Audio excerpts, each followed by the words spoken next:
ভেতরে। তো আমাকে জানিও। তো হ্যাঁ, ফাইনালি গাড়ির যেটা ফেঁসেছিল তো সেটা কে বার করতে পেরেছে। পুরো সারা রাত ধরে বৃষ্টি হওয়ার কারণে এই অবস্থাটা ঘটেছে।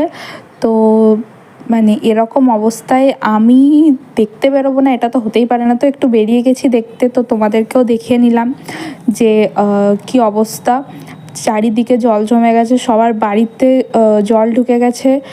আর মানে কেউ কেউ তো বেরোতেই পারছে না বাড়ি থেকে, এরকম অবস্থা। ঘুমিয়ে এখন আমরা জল দেখতে বেরিয়েছি। যদি এই জলটা একটু পরিষ্কার হতো, স্নানও করে নিতাম এখানে। বাট